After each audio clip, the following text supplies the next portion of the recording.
Good morning children. आषाढ़ का एक दिन हमने जो हाफेली था उसे पेज नंबर 68 तक हम लोग ने पढ़ा है। हाफेली जो हमारा पार्ट है 68, दैट मीन्स पार्ट 2। इस ड्रामा का जो पार्ट 2 है वो ऑलरेडी स्टार्ट हो गया है। ठीक है, 69 से हमारा प्री एनुअल का पोर्शन है जो हम पढ़ेंगे यहाँ पर। 69 से लेकर आपका पेज नंबर 80 तक आपको प्री एनुअल में पढ़ना है। ठीक है, तो मैं आपको पढ़ा रही हूँ। अब इससे पहले मैं थोड़ा सा रिकैप करना चाहूँगी ताकि आपको अपनी स्टोरी को ठीक से करेक्ट कर पाए। ठीक है, तो यहाँ तक आप लोग जो पार्ट 1 में हम लोग ने देखा है कि कालिदास जो है उज्जैनी की ओर चले गए, तो उज्जैनी की ओर चले गए, वो आपका पार्ट 1 है। उसके बाद से हम दिखा रहे हैं पार्ट 2 में हम दिखा रहे हैं कि मल्लिका जो है कालिदास की यादों में खोई है, वो उसको बहुत मिस कर रही है। ठीक है, तो उसी बीच में जो है मातुल का प्रवेश होता है, मातुल के साथ बात होता है। फिर मातुल आकर बोलता है कि तुम्हारे घर की अवस्था बहुत बदल गई है, क्योंकि अब जो है अंबिका जो है थोड़ी बीमार रहने लगी थी। अब सारा दायित्व जो है मल्लिका ही निभा रही थी। और फिर हम लोगों ने देखा कि मल्लिका से मिलने के लिए प्रियंकु बजरी भी आती है। ठीक है, प्रियंकु बजरी आती है, उससे पहले जो है उसकी सेविका लोग आते हैं, नगरी सगरी आते हैं, अनुस्वार अनुनासिक आते हैं, और फिर प्रियंकु बजरी भी आते हैं। तो यहाँ तक हम लोग ने 68 पेज नंबर 68 तक हम लोग ने पढ़ा है हाफेली में। आज मैं 69 से आपको पढ़ा रही हूँ। ठीक है, अब मल्लिका आई, मल्लिका के घर में प्रियंकु बजरी आई। प्रियंकु बजरी कौन है? प्रियंकु बजरी जो है कालिदास की पत्नी है। ठीक है, जो कि उज्जैनी की राजकुमारी थी। जब कालिदास उज्जैनी चले जाते हैं तो वहीं पर जो है उनकी शादी जो है प्रियंकु बजरी से होती है। तो प्रियंकु बजरी ने काफ़ी सुना है मल्लिका के बारे में कालिदास के मुख से, तो वो जानना चाहती थी कि मल्लिका कौन है, और साथ ही वो कालिदास के गांव को भी देखना चाहती थी कि ऐसा ऐसा क्या है उस गांव में कि कालिदास जो हमेशा अपने गांव को याद करते हैं। तो वो चाहती थी कि जो गांव की जो भी वातावरण है, जो भी पशु पक्षी है, वो सब कुछ जो है वो उज्जैनी में लाए और उसको उसी तरह का वातावरण स्थापित करे उज्जैनी में, ताकि कालिदास को भी जो अपने गाँव की याद ना आए। मतलब एक अच्छी पत्नी होने का जो धर्म है वो निभा रही थी। ठीक है, प्रियंकु बजरी। तो हम पढ़ेंगे पेज नंबर 69। ठीक है, मल्लिका, इस प्रदेश का वातावरण। प्रियंकु बजरी मुस्कुराकर उसे देखती है, फिर टहलती हुई झरोके के पास चली जाती है। झरोका मतलब विंडो। ठीक है, खिड़की पर।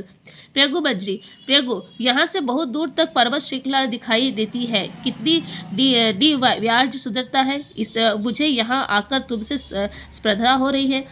तो प्रियंकु बजरी बोलती है, बोले हाँ मैं सब कुछ यहाँ पर लेके जाना चाहती हूँ। यहाँ का इस गांव का जो वातावरण है, यहाँ का जो प्राकृतिक सौंदर्य है, यहाँ के जो पशु है पक्षी है, सब हर तरह की चीज़ को वहाँ ले जाकर जो है अपने उज्जैनी में स्थापित करना चाहती हूँ, ताकि कालिदास को उसी तरह का वातावरण मिले, अपने गाँव का जैसा वातावरण जो उज्जैनी में भी मिले। तो प्रियंकु बजरी बोलती है, देखो यहाँ से खिड़की से, तुम्हारे घर की खिड़की से जो है जो पर्वत श्रृंखला दिखाई दे रही है वो कितनी सुंदर दिख रही है। मुझे तुमसे ईर्ष्या हो रही है कि तुम्हें इस प्राकृतिक सौंदर्य के बीच में रहने का अवसर मिला है, इसलिए बोलती है कि मुझे तुमसे स्पर्धा बने, ईर्ष्या हो रहा है। ठीक है, कॉम्पिटिशन। मल्लिका दो एक पग उस और को बढ़ जाती है। मल्लिका, हमारा सौभाग्य होगा कि आप कुछ दिन इस प्रदेश में रह जाए। यहाँ आपको असुविधा तो होगी, परंतु। तो मल्लिका बोलती है, बोले ठीक है, बोले आप थोड़ा दिन यहाँ पर रह जाइए, आपको इतना जब अच्छा लग रहा है सब, तो आप थोड़ा रह जाइए। यहाँ थोड़े से आपके महल के जैसा सुविधा तो नहीं होगी, थोड़ी असुविधा तो आपको होगी, लेकिन आप यहाँ पर रह सकती है। प्रियंकु बजरी फिर विदिग्ध भाव से उसे देखती है उसको, मल्लिका को। प्रियंकु, इस सौंदर्य के सामने जीवन की सब सुविधाएं है। इसे आंखों में व्यक्त करने के लिए जीवन भर का समय भी पर्याप्त नहीं। तो प्रियंकु बजरी बोलती है कि जो प्राकृतिक सौंदर्य है, ये सब इस सौंदर्य के सामने तो जीवन में कोई भी सुविधाएं जो बेकार है। ठीक है, और इस सौंदर्य को आंखों में बसाने के लिए हमारा जीवन भी छोटा पड़ जाएगा। इतना प्राकृतिक सौंदर्य जो है इतना अद्भुत होता है। झरोके के पास से हट जाती है, परंतु इतना अवकाश कहाँ है। कश्मीर की राजनीति इतनी अस्थिर है कि हमारा एक एक दिन वहाँ से दूर रहना कई समस्याओं को जन्म दे सकता है। फिर प्रियंकु बजरी बोलते हैं कि ये तो, लेकिन हमारे पास तो उतना समय ही नहीं है। कश्मीर की जो राजा, कश्मीर में अभी कालिदास तो कश्मीर का राजकुमार बनाए जाते ना, शासक बनाए जाते ना प्रियंकु बजरी के पिताजी। तो कालिदास जो है कश्मीर का शासन संभाल रहे थे, साथ ही प्रियंकु बजरी भी उसकी सहायता कर रही थी।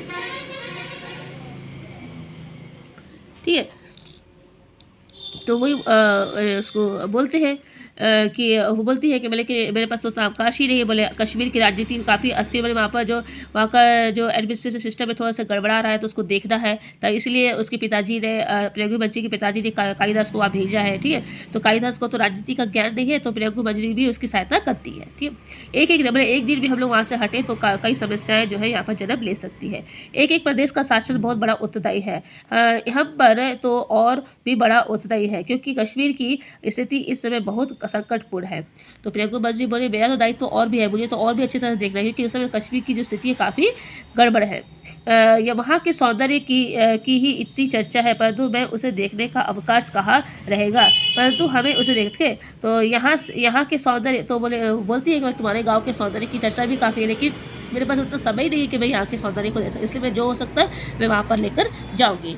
इसलिए तुमसे स्पर्धा होती है। सौंदर्य का यह सहज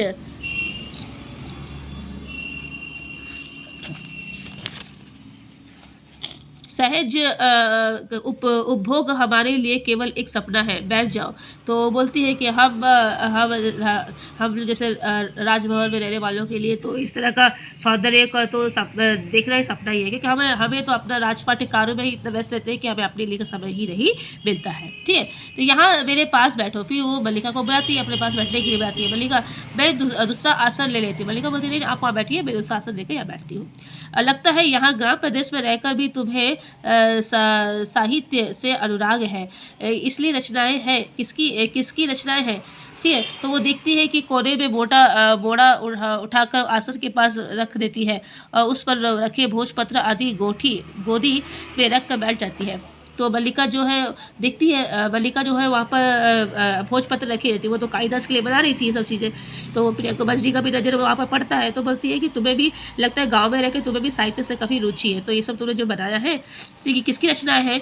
तो बोलती है कि कालिदास की है। तो बोले ये किताब किसकी है, बोले बुक किसकी है? बोले कालिदास की है। बोले कालिदास की? प्रियंका बज्री की वो है कुछ संकुचित है तो सरप्राइज हो जाती है, कालिदास की पढ़ रही है और कालिदास तो उसका हस्बैंड है। ठीक है, अब से वे मातृगुप्त के नाम से जाने जाते हैं, यहाँ अभी उनकी रचनाएं मिल जाती है। तो प्रियंका बज्री बोलती है कि अब उन्हें कालिदास कोई नहीं बोलता, अब उनको मातृगुप्त बनाता। तो जैसे ही वो कश्मीर का राजा बना तब से कालिदास का नाम क्या हो गया है? मातृगुप्त। आपको एकदम याद रखना है सब चीज़ें। ठीक है, मातृगुप्त हो गया। अब लोग जो है उसको मातृगुप्त के नाम से जाने जाते हैं और फिर वो सरप्राइज होकर बोलते हैं कि गाँव में भी उनकी रचनाएं मिलती है, उनकी रचनाएं तो काफ़ी प्रसिद्ध है। ये प्रतिक्रिया मैंने उज्जैनी से आने वाले व्यवसायियों से प्राप्त की है। मैं समझ सकती हूँ उनसे जान चुकी हूँ कि तुम बचपन से उनकी संगनी रही हो, उनकी रचनाओं के प्रति तुम्हारा बहुत स्वाभाविक है।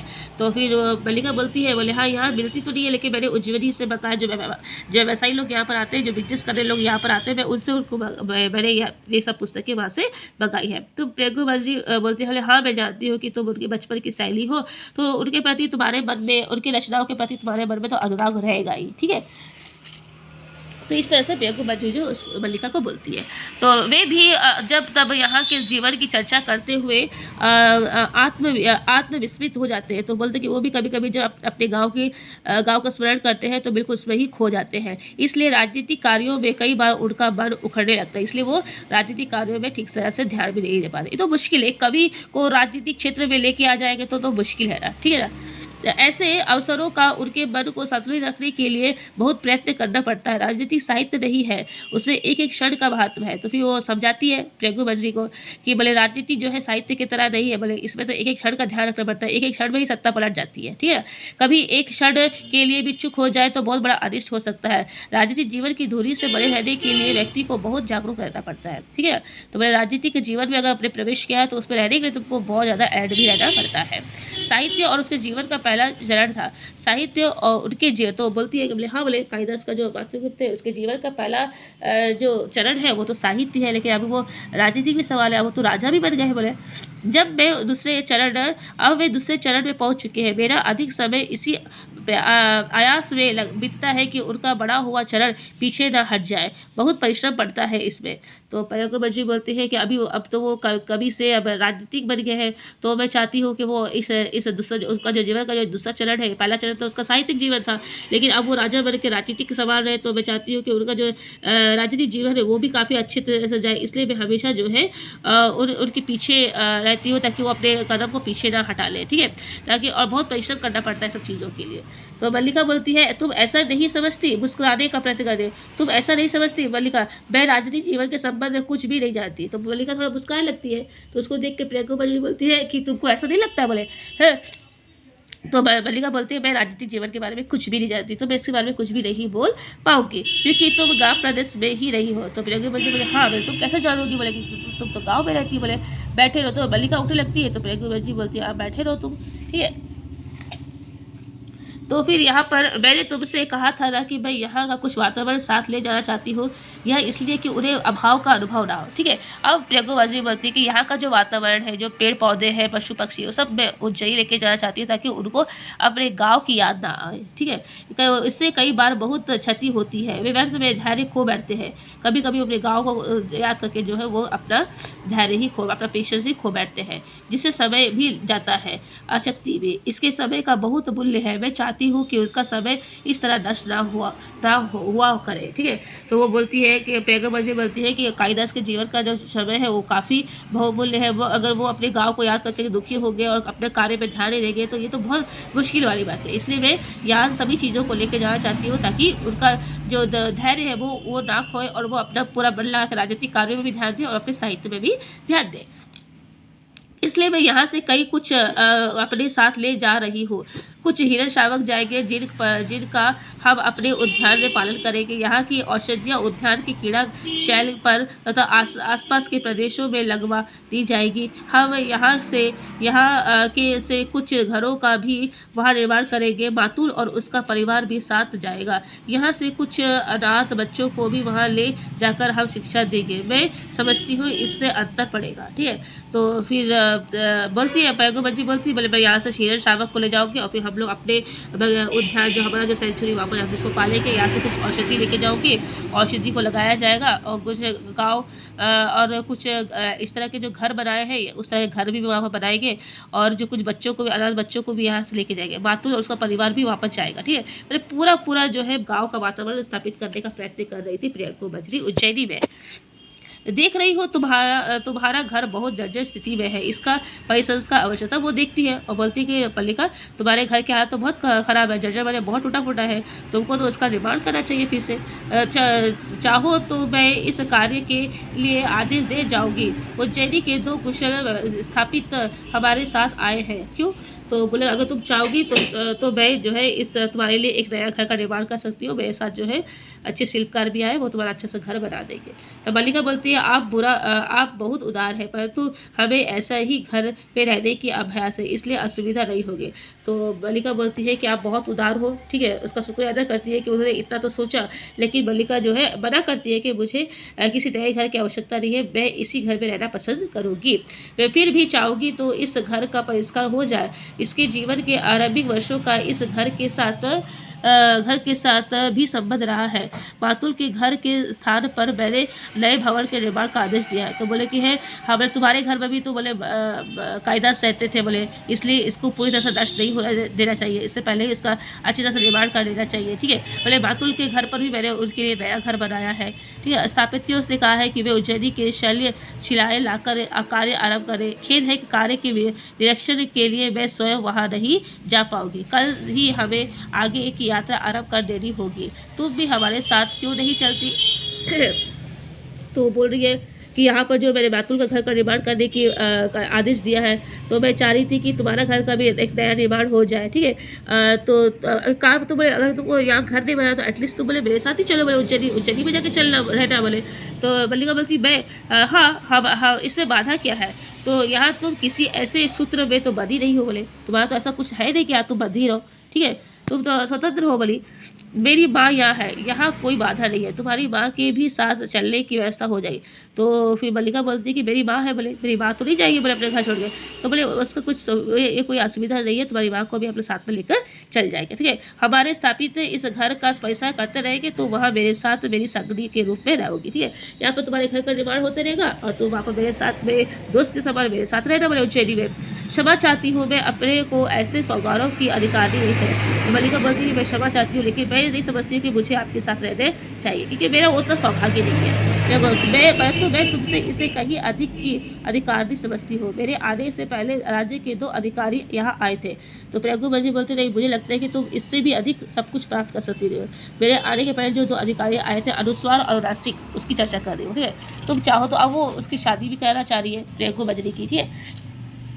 तुम चाहो मैंने उन्हें औपचारिकता के लिए ही नहीं भेजा था। तुमने उन दोनों का देखा है। तो मैंने केवल उनको यहाँ पर अपना तुम्हारा घर का देखभाल करने के लिए नहीं भेजा था। वो आते हैं ना कि सामान को यहाँ हटाएगा, मैंने इसलिए भेजा कि तुम उनको देख सको, ठीक है। देखा है तुम उनमें से किसी जिसे भी अपने योग्य समझो उसी के साथ तुम्हारे विवाह का प्रबंध किया जा सकता है। दोनों योग्य अधिकारी है। तो प्रियंका बजरी बोलती, बोले तुम देख लो मैं दोनों को अच्छी तरह से, तुमको जो पसंद होगा मैं तुम्हारा विवाह उससे करा दूंगी। तो मल्लिका बोलती, देवी संभवतः तुम दोनों में से किसी को भी अपने योग्य नहीं समझती, परंतु राज्य के ये दो ही नहीं और भी अनेक अधिकारी है। मेरे साथ चलो। तुम जिससे भी चाहोगी। मल्लिका आसन में बैठ जाती है और रुधे आवेश में अपना होठ काट लेती है। मल्लिका, इस विषय की चर्चा छोड़ दीजिए। तो फिर प्रियंका बजरी बोलती है, बोले ठीक है, बोले अगर तुम इन दोनों को भी पसंद नहीं कर रही हो तो और भी लोग हैं बोले हमारे राज्य में, तुम मेरे साथ चलो, वहाँ पर तुम किसी को चूज कर लेना, फिर मैं तुम्हारी उसे शादी करा दूंगी। तो ये सब सुनकर मल्लिका को बहुत खराब लगता है, ठीक है, क्योंकि वो तो कालिदास को पसंद करती थी, ठीक है। फिर वो बोलती है कि मैं इस विषय की चर्चा छोड़ दीजिए, मैं इस विषय में और कुछ बात नहीं करना चाहती हूँ, ठीक है। इस तरह से मल्लिका जो है अंबिका प्रियंका बजरी को बोलती है कि मैं इस तरह और इस सब चीज़ों में और अधिक बात नहीं करना चाहती हूँ, ठीक है। तो आज हम यहीं तक रख रहे हैं, पेज नंबर 74 तक हम लोग रख रहे हैं। ध्यान से पढ़िए, ध्यान से सुनिए, इसमें से ही आपके प्रश्न आएंगे, ठीक है। इसको बेस बनाकर ही आपको प्रश्न आएगा कि आप बोल सकता है कि आपको मल्लिका का कैरेक्टर लिखो या प्रियंका बजरी का कैरेक्टर लिखो, या फिर कहानी की जो शीर्षकता है उस पर लिखो, या कहानी का उद्देश्य लिखो, या फिर एक्स्ट्रा क्वेश्चन भी यहाँ पर आ जाएंगे, ठीक है। तो ध्यान से पढ़िए और ध्यान से अपना प्रिपरेशन कीजिए। Okay, thank you.